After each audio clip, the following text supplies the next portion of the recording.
A very good morning and welcome back to my channel which is Teacher Cool, जहाँ पे हम आपसे करते हैं पढ़ाई से रिलेटेड बातें, बीएससी का सिलेबस कवर करते हैं, एसएससी के बारे में बात करते हैं। लेकिन आज हम आपके लिए एक नए तरह की वीडियो लेके आए हैं। Yes, you heard it right. सबसे पहले तो वेरी ऑल द बेस्ट उन सबको जो एचएसएससी का पेपर देने जा रहे हैं पुलिस कांस्टेबल के लिए। तो सबसे पहले तो अगर आपके भाई बहन का, आपके दोस्तों का या आपके किसी भी जानकार का हरियाणा पुलिस कांस्टेबल का एग्ज़ाम है, तो क्या आपकी तैयारी हो चुकी है या आपकी तैयारी हो चुकी है लेकिन आपको समझ नहीं आ रहा रिवीजन कैसे करें, या आपने जल्दबाजी में तैयारी तो कर ली है लेकिन आपने नोट्स नहीं बनाए हैं कि आप रिवाइज़ कर पाएँ एंड आपको अभी समझ नहीं आ रहा है कि आप किस टॉपिक को रिवाइज़ करें, तो आप सही जगह पे आ गए हैं। यहाँ पे हम आपको कराने वाले हैं हरियाणा पुलिस कांस्टेबल का पेपर की सबसे शॉर्टेस्ट रिवीजन। सबसे पहले हम मैथमेटिक्स का फॉर्मूलाज करेंगे, फिर उनके कुछ रिपीटेड जो क्वेश्चंस आते हैं, टाइप्स ऑफ क्वेश्चंस आते हैं, उनको हम यहाँ पे प्रैक्टिस भी करेंगे, राइट। सो सबसे पहले तो welcome back to my channel again which is Teacher Cool. Don't forget to like share subscribe to my channel and start करते हैं। बिफोर स्टार्टिंग हम एक बार देख लेते हैं कि हमें क्या टारगेट रखना है। तो सबसे पहले अपना टारगेट सेट करते हैं। हमें स्कोर करना है 80+ मार्क्स। 80+ का अगर आप जो है टारगेट रखेंगे तो ट्रस्ट में आप 75 तक तो ज़रूर पहुंचेंगे, राइट। तो इसके अंदर सबसे पहले पार्ट आता है हरियाणा जीके का, विच आई एम श्योर आप अभी तक थोरोली इससे पी चुके होंगे बिकॉज दिस इज मस्ट। आप हरियाणा से हैं, हरियाणा का पेपर दे रहे हैं तो हरियाणा जीके तो मस्ट है, इसे आपको घोट के पी जाना है, जो आई एम श्योर आप अभी तक कर चुके हैं। तो लास्ट मोमेंट पे अपनी जो भी आपने इसकी तैयारी करी है इसकी एक रिवीजन ज़रूर लें, मेजर इवेंट्स की। उसके बाद आता है आपका इंडियन जीके। इंडियन जीके के अंदर आपको सिर्फ सिलेक्टिव उठाना है, जो आपने उठाया होगा अभी तक उसी को आपको रिवाइज करना है, राइट। इसके अंदर सिर्फ सिलेक्टेड पार्ट आता है, सिलेक्टेड में ही आपको रिवीजन करनी है, थोरोली नहीं जाना है। Next is English and Hindi. English and Hindi की सबसे बड़ी बात यह है कि सबको लगता है बहुत आसान है, हम कर लेंगे, तो वो रिवाइज नहीं करते हैं। ग्रामर जो है आपको रिवाइज करनी है। हिंदी का पेपर ऐसा है जो अगर आपने रिवीजन करी होगी तो इन दोनों में आप बहुत इजीली फुल मार्क्स ले सकते हैं इन दो सेक्शंस के अंदर। तो इससे इजी समझ के ना तैयारी करें, इससे मुश्किल समझ के तैयारी करें, पेपर बहुत इजी आएगा। नेक्स्ट और लास्ट पार्ट इज आपका मैथमेटिक्स, जनरल साइंस, रीजनिंग वगैरह, राइट। तो ये वाला पार्ट जो है इसका आपको प्रैक्टिस भी आप कर चुके होंगे, आप इसको तैयारी भी कर चुके होंगे, लेकिन हम आपकी कराएंगे इन तीनों पार्ट की सबसे क्विकेस्ट और शॉर्टेस्ट रिवीजन, राइट। सारे फॉर्मूलाज एक बार दोबारा से देखेंगे, सारी इंपॉर्टेंट टाइप्स ऑफ क्वेश्चंस एक बार दोबारा देखेंगे, हर टॉपिक में से एक या दो क्वेश्चन उठा के जो है हम यहाँ पे सॉल्व करेंगे एंड आपकी रिवीजन सिर्फ एक वीडियो देख के हो जाएगी, सो दैट आप अपना बाकी टाइम इन तीनों को रिवाइज करने में बहुत इजीली लगा सकें, राइट। एक और पार्ट आता है कंप्यूटर का, विल ट्राई आपके लिए इसकी भी रिवीजन हम जल्दी से जल्दी प्रोवाइड करा सकें। पॉइंट इज मेल्स का जो है कल 7th and 8th को जो एग्ज़ाम है अगस्त में, लेकिन जो फीमेल्स हैं उनका 4 सितंबर को है। सो डू नॉट थिंक कि हमारे पास बहुत ज़्यादा टाइम है तो उसे यूटिलाइज करिए। 1 सेकेंड का भी टाइम जो है आपको वेस्ट नहीं करना है। लास्ट मिनट के जो आपके टाइम होता है इट इज़ वेरी क्रूशियल, उसके अंदर आप क्या करते हैं दैट विल डिसाइड आपका रिजल्ट क्या आने वाला है। लास्ट मोमेंट के ऊपर मॉक टेस्ट बिल्कुल मत दीजिए, नए क्वेश्चंस बिल्कुल मत उठाइए, अपने कॉन्फिडेंस को बिल्ड रखिए एंड जो भी आपने अभी तक करा है, जो भी आज तक आप अपनी इसकी तैयारी करते आए हैं उसी को थोरोली रिवाइज नहीं करना है, सिर्फ सिलेक्टेड पार्ट्स, इंपॉर्टेंट पार्ट्स को आपको रिवाइज करना है, राइट। तो स्टार्ट करते हैं। Will start with mathematics. Mathematics के सारे इंपॉर्टेंट फॉर्मूलाज हम आपको यहाँ पे बहुत क्विक बताएंगे एंड उनसे रिलेटेड एक एक क्वेश्चन साइड बाय साइड करेंगे। So let's start with number system. Number system के अंदर सबसे पहले आते हैं टाइप्स ऑफ नंबर्स कौन कौन से होते हैं, राइट। तो नंबर हमारे नेचुरल नंबर्स होते हैं जो 1 से स्टार्ट होते हैं, होल नंबर्स होते हैं जो हमारे 0 से स्टार्ट होते हैं, राइट। इस तरीके से प्राइम नंबर्स होते हैं जिनका जो फैक्टर होता है वो या तो वो खुद होते हैं या वो 1 से डिवाइड होते हैं। तो इसी तरीके से अगर आपसे पूछे ट्विन प्राइम नंबर्स कौन से होंगे तो वो होंगे कोई भी सक्सेसिव 2 नंबर ऐसे, ऑड नंबर्स या इवन नंबर तो ऑब्वियसली 2 से डिवाइड होगा, तो कोई भी 2 सक्सेसिव ऐसे प्राइम नंबर्स जो प्राइम नेचर के हैं तो वो होंगे हमारे ट्विन प्राइम नंबर्स। तो ऐसे टाइप्स ऑफ नंबर सिस्टम हमारी स्क्रीन के ऊपर आपको एक दिख रहा होगा, आप पॉज करके उसका स्क्रीनशॉट लेके पढ़ के एंड आगे चल सकते हैं, राइट। उसके बाद हमारे पास आते हैं कि रेशियो में जो है हमारे पास जनरली पेपर के अंदर जो है क्वेश्चन आता है कि suppose if A by B and C by D दिया गया है, आपको इन्हें अरेंज करना है असेंडिंग या डिसेंडिंग ऑर्डर के अंदर, या आपको बताना है इसमें से कौन सा रेशियो जो है वो बड़ा है। तो what will do is will directly multiply crossly, तो आई राइट CD, B ऊपर जाएगा, D ऊपर जाएगा, तो I get AD by B and BC by D। अब यहाँ से हमें सिर्फ इस चीज़ को देखना है, तो आई से अगर मेरा AD is greater than BC, AD जो है मेरा बड़ा है, तो आई से ये ratio A by B is greater than C by D। Reverse लिखेंगे, if AD is less than BC तो I write C by D is greater than A by B। Fractions को आपको solve करने नहीं लग जाना है, आपको सिर्फ क्रॉस मल्टीप्लाई करके न्यूमरेटर को चेक करना है, जो सा बड़ा होगा वही फ्रैक्शन आपका जो है बड़ा होगा। तो कंपैरिजन आप इस तरीके से कर सकते हैं। उसके अलावा एक बहुत इंपॉर्टेंट टाइप्स ऑफ क्वेश्चन आते हैं जो हमारे डिविजिबिलिटी रूल्स होते हैं कि आपको बताना है कि इसमें से कौन सा नंबर जो है डिविजिबल बाय 13 है या डिविजिबल बाय 14 है। इस तरीके के हमारे काफ़ी टाइप के क्वेश्चंस आते हैं। तो वो सारे जो डिविजिबिलिटी रूल्स हैं आपको हमारी स्क्रीन के ऊपर दिख रहे होंगे, आप वहाँ से इनकी रीडिंग ले सकते हैं एंड पेपर के अंदर डायरेक्टली उन्हें क्रैक कर सकते हैं विदाउट इवन डिवाइडिंग या without even solving them, right. So next is LCM and HCF. LCM और एचसीएफ के लिए चलते हैं। LCM and HCF. HCF is basically अगर मेरे पास 2 नंबर हैं A and B, A and B 2 number है, तो HCF will be the highest common factor. तो ये नंबर एचसीएफ जो होता है हमेशा ये एक छोटा नंबर निकल के आता है जो इन दोनों के टेबल्स के अंदर या इन दोनों के फैक्टर्स के अंदर इंक्लूड होगा। सो मोस्ट कॉमन इज 2 भी हो जाता है, तो आई से कि ऐसा नंबर जो इन दोनों के अंदर डिवाइड करेगा हाईएस्ट कॉमन फैक्टर, तो that will be my HCF.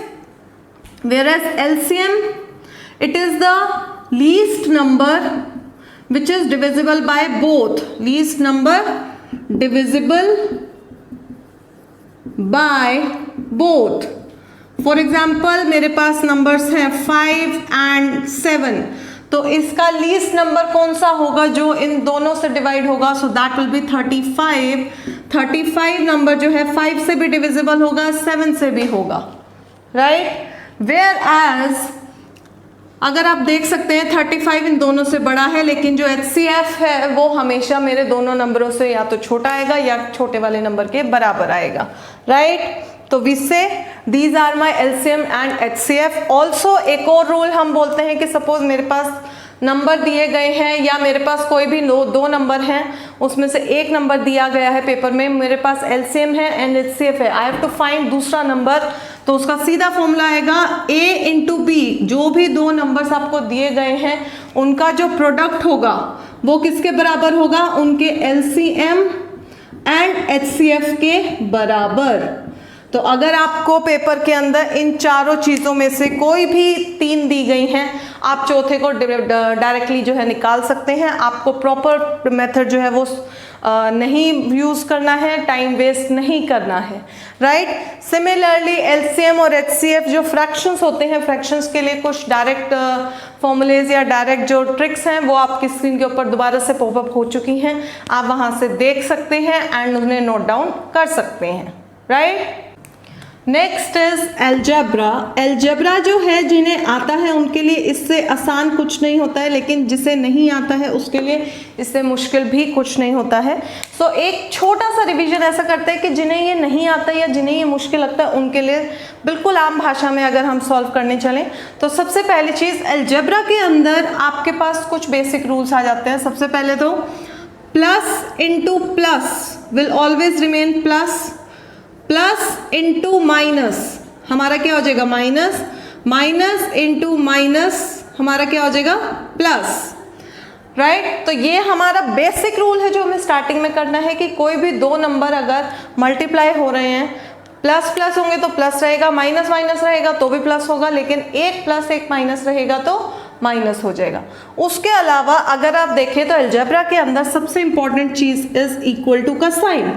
Equal to का साइन क्या होता है, किसी दो साइड्स को जो है वो सेपरेट आउट कर देते हैं। एंड अलजेब्रा क्या कहता है कि अगर कोई भी चीज इधर से उधर जाएगी तो वो एक दूसरे का क्या हो जाएगा, रिवर्स हो जाएगा। सो आई विल से अगर मेरे बीच में इक्वल टू का जो है साइन आ रहा है तो आई विल से अगर मेरा इधर प्लस है तो इधर जाएगा तो माइनस हो जाएगा, अगर माइनस है तो इधर जाएगा तो प्लस हो जाएगा, इधर मल्टीप्लिकेशन है तो उधर जाके डिवाइड हो जाएगा, इधर डिवाइड है तो उधर जाके मल्टीप्लाई हो जाएगा। इक्वल टू क्या करेगा, सबको रिवर्स कर देगा, राइट। इसको एक्सप्लेन करने के लिए एक कॉमन एग्जांपल ले लेते हैं जिसमें हम सारी चीजें कर देंगे। तो आई विल से कि suppose a by b x plus c is equals to d, right. ये मुझे एक इक्वेशन दी गई है, ए बी सी डी मेरे नॉर्मल नंबर्स हैं जिनका प्लस माइनस साइन कुछ भी हो सकता है, राइट। तो सबसे पहले सॉल्व करने के लिए क्या करेंगे, हमें हमेशा x निकालना होता है। तो a x बाई बी को इधर रखते हैं, c को उधर लेके जाना है, c इधर प्लस है तो क्या हो जाएगा माइनस हो जाएगा, d एज इट इज रहेगा, d माइनस c हो गया, ठीक है।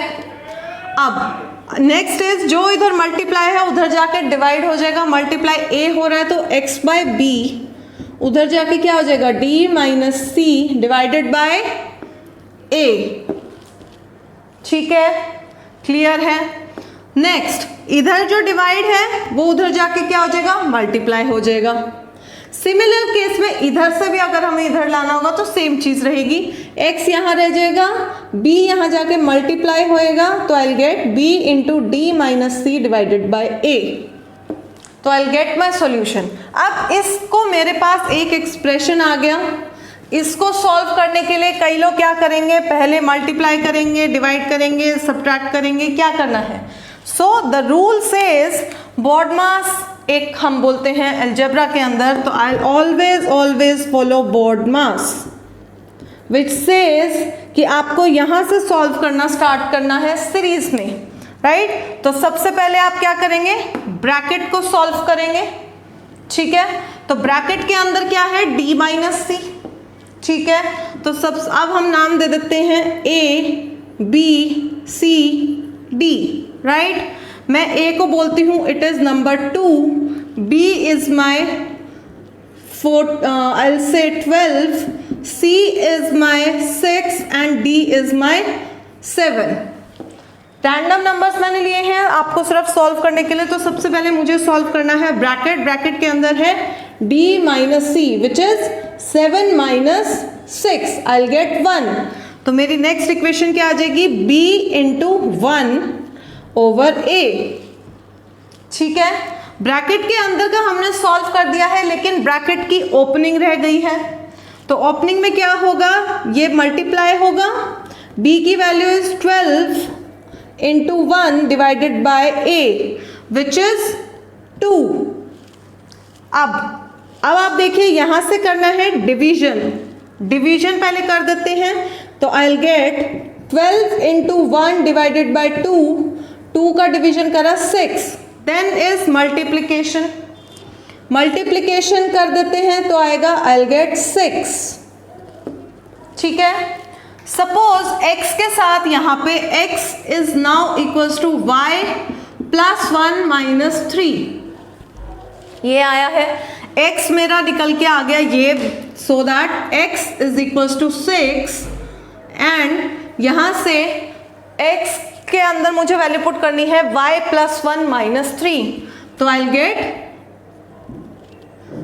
y plus 1 minus 3 is equals to 6। इनको उधर लेके जाएंगे, रिवर्स हो जाएगा।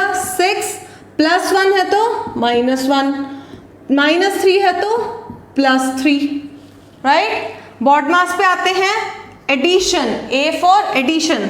तो पहले प्लस प्लस को उठा लेते हैं, आई will gate 6 + 3 = 9 -1। Last is subtraction, तो सब्ट्रैक्शन कर देते हैं, आई विल गेट 8। तो मेरी वैल्यू जो है आ गई है। ये एक कॉमन एग्जाम्पल है, आप पेपर के अंदर कुछ भी सॉल्व करेंगे तो आपको यही पैटर्न फॉलो करना है बॉड मास का। पहले ब्रैकेट के अंदर का सॉल्व करिए, फिर उसको ओपन करिए, division, multiplication, addition and subtraction. Suppose आपका जो ब्रैकेट है वो और सॉल्व नहीं हो सकता है तो हम नेक्स्ट स्टेप के ऊपर जाएंगे। If I can not solve bracket internally, I will directly open the bracket and उसके बाद जो है हम सेम रूल्स को फॉलो करेंगे। So this is my algebra. Algebra के अंदर एक बात याद रखना, x में x ही ऐड होगा, y में y ही होगा, आपस में नहीं होगा। सो दिस गिव्स माई अलजेब्रा, ठीक है। अलजेब्रा के अंदर इफ यू से बेसिक जो हमारे रूल्स आते हैं, so I will say a + b into a - b अगर मुझे दिया गया है तो it is equivalent to a² - b², या a² - b² को निकालने का ये तरीका भी है। अगर मेरे a और b बहुत लार्ज नंबर्स हैं तो डायरेक्ट स्क्वायर निकाल के सब्ट्रैक्ट करने के बजाय इस फॉर्मूला में डालिए, बहुत छोटी आपकी कैलकुलेशन रह जाएगी, राइट। सेकेंड इज a + b का whole square which is a² + b² + 2ab। a - b का whole square, it will be a² + b² - 2ab। यहाँ से आप इस चीज को दोबारा वेरीफाई कर सकते हैं। a into a is a², plus into plus plus, -b into -b plus, यहाँ पे भी प्लस आ गया, right, and minus plus into minus, plus a into -b will give me -2ab। ये तीन फॉर्मूला जो है मेरे हमेशा यूज होते रहते हैं, दीज आर वेरी कॉमन। तो अलजेब्रा में आपके यही सब आएगा, आपको बस ध्यान रखना है साइंस का, उनके ऑपोजिट नेचर का, उससे ज़्यादा अलजेब्रा में कुछ नहीं आएगा। So the next is averages. Averages जो है बहुत ही फेवरेट टॉपिक आप कह सकते हैं एग्जामिनर्स का। एवरेजेस के अंदर बेसिकली होता क्या है, average of any quantity is, suppose मेरे पास m नंबर्स हैं तो I will say average will be equals to sum of elements, जितने भी मेरे पास हैं, मार्क्स है, इनकम है, जो भी है, sum of elements over number of elements, right. So this gives me my formula for average. Paper के अंदर आपको इन तीनों में से दो चीज़ दी जाएंगी, कोई भी दो चीज़ जिसके अकॉर्डिंगली आप उन्हें अरेंज कर सकते हैं एंड आप वैल्यू निकाल सकते हैं, ठीक है। इसके ऊपर एक कॉमन टाइप ऑफ क्वेश्चन जो आता है, इट सेज कि मेरे पास m एलिमेंट्स हैं जिनका एवरेज है a एंड n एलिमेंट्स है जिनका एवरेज है b, राइट। तो अगर मुझसे पूछे कि इन दोनों का average of m + n elements, इन दोनों एलिमेंट्स का एक कॉमन एवरेज निकालना है, तो that will be my m into a, इसका average into number of elements, plus n into b, इसका average into number of elements, divided by total number of elements which is m + n, ठीक है। So these two formulas, suppose paper में आपको आया है कि मेरे किसी जो बच्चों के मार्क्स हैं उसका एवरेज सपोज 100 है एंड मेरे पास 10 स्टूडेंट्स हैं या मेरे पास 20 स्टूडेंट्स हैं, तो आपको बताना है कि उनके टोटल मार्क्स कितने आए। तो I have average, number of elements, number of students मुझे पता है, इन दोनों का मल्टीप्लिकेशन मुझे टोटल मार्क्स दे देगा। अगर वो बोलता है कि उनके जो टोटल मार्क्स हैं उसमें से 10 घटा दे, नया एवरेज निकालो, तो आप पहले ओरिजिनल सम निकालेंगे, उसमें से 10 माइनस करेंगे, दोबारा से इस फॉर्मूला के अंदर पुट करेंगे, नया sum over same number of elements, आपके पास जो है नया एवरेज निकल के आ जाएगा, राइट, ठीक है। अगर अब सपोज कोई बोलता है कि आपके मेरी क्लास में कुछ बच्चे थे, उनके एवरेज मार्क्स 20 आए थे, राइट, तो आई विल से कि मेरे पास 10 स्टूडेंट्स हैं, उन सब के एवरेज मार्क्स इज 15, ठीक है, लेकिन हर बच्चे को जो है मैंने 5 मार्क्स एक्स्ट्रा दे दिए हैं, 5 मार्क्स ईच। हर एलिमेंट के अंदर अगर 5 मार्क्स ऐड हो रहे हैं, राइट, सो मैं क्या करूंगी, मेरे एवरेज के अंदर डायरेक्टली 5 मार्क्स ऐड हो जाएंगे, मेरा न्यू एवरेज इज 20। इस बात का ध्यान रखना है, ये कब करना है, जब ईच एलिमेंट के अंदर कोई पर्टिकुलर चेंज होगा तो वो एवरेज के अंदर एज इट इज आ जाएगा। ठीक है, ये एक छोटी सी ट्रिक है। Next is percentage. I right percentage. Percentage is कोई भी quantity a over b, fraction को अगर मैं 100 से मल्टीप्लाई कर देती हूँ, ये मुझे देता है परसेंटेज। ठीक है, आपसे पूछा जाएगा कि मुझे 10% 500 का बताइए, डिस्काउंट में आता है, प्रॉफिट लॉस के अंदर आता है, आपका सिंपल इंटरेस्ट वगैरह के अंदर परसेंटेज हम निकालते रहते हैं। तो जो स्पेसिफाइड या रिलेटेड फॉर्मूलाज आएंगे हम उस चैप्टर के साथ साथ रिवाइज कर लेंगे। यहाँ के अंदर जो मेजर फॉर्मूलाज या यूज होने वाले जो रिपीटेड क्वेश्चंस हैं, एक बार वो देख लेते हैं। तो क्वेश्चन कुछ इस तरीके से आएगा कि मेरे पास कोई सपोज मैं चावल खाती हूँ, तो मेरे चावल जो हैं, प्राइस जो है मेरे राइस का, दैट हैज इंक्रीज्ड और डिक्रीज्ड बाय x%। तो मुझे बताना है कि मुझे अपना एक्सपेंस, अपना खर्चा सेम रखने के लिए मेरी जो कंजम्पशन है वो कितनी बढ़ानी या घटानी चाहिए।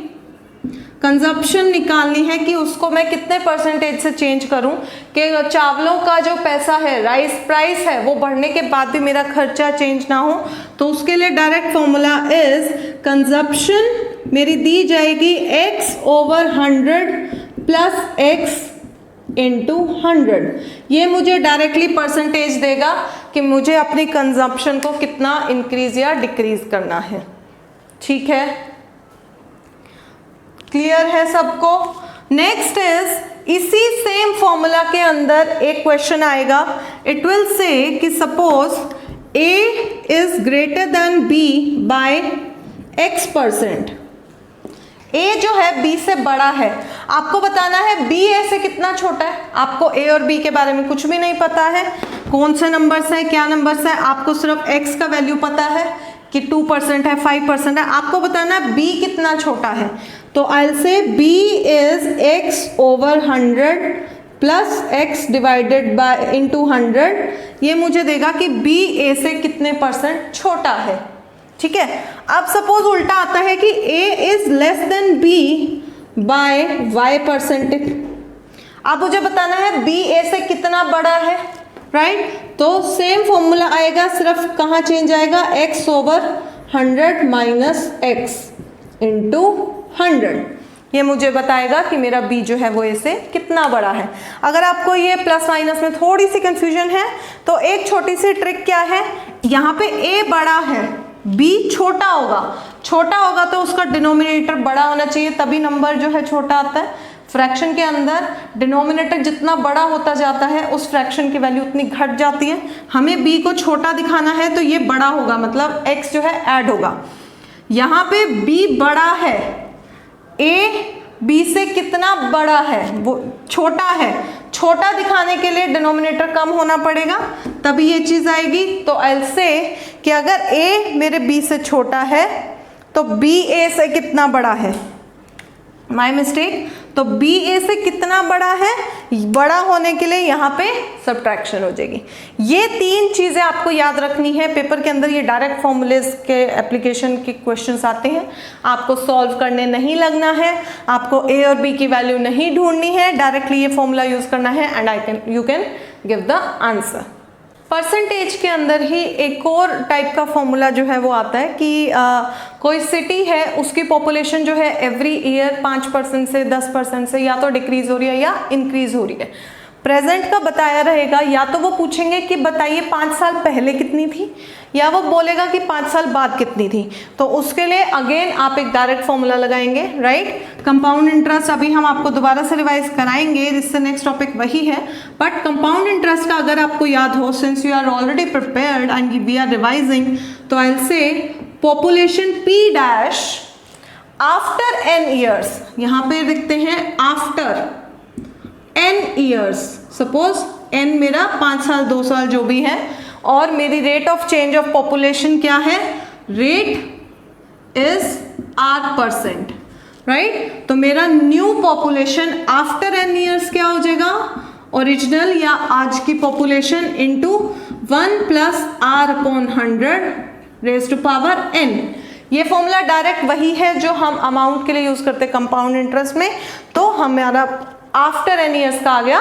मल्टीप्लिकेशन के अंदर अगर वो पूछता है बिफोर n ईयर्स, आज से 4 साल पहले कितनी थी सेम रेट के ऊपर, तो P' क्या हो जाएगी, आज की पॉपुलेशन डिवाइड बाय, मल्टीप्लाई होगी तो ऑब्वियसली इंक्रीज होगी। यहाँ पे प्लस माइनस दोनों चीज आ सकती है, प्लस आएगा अगर इंक्रीज हो रहा है, माइनस आएगा अगर डिक्रीज हो रहा है, राइट। तो यहाँ पे ये चीज क्या आ जाएगी, 1 ± r/100 raise to power n।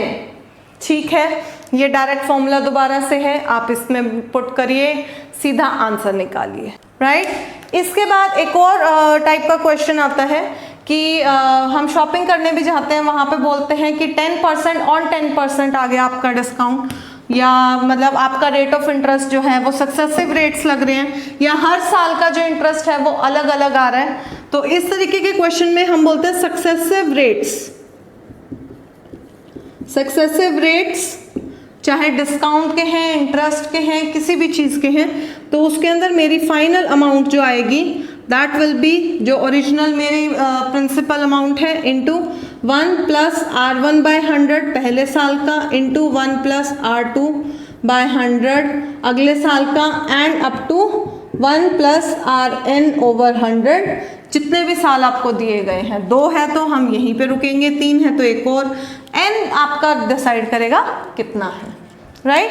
सो ये आ गया मेरा सक्सेसिव रेट्स का। जैसे पॉपुलेशन में ही अगर मान लो कि उसने बोला है आपको मुझे बताना है 3 साल बाद क्या है, पहले साल के अंदर 5% से पॉपुलेशन इंक्रीज या डिक्रीज हुई, देन 2% से, देन 3% से।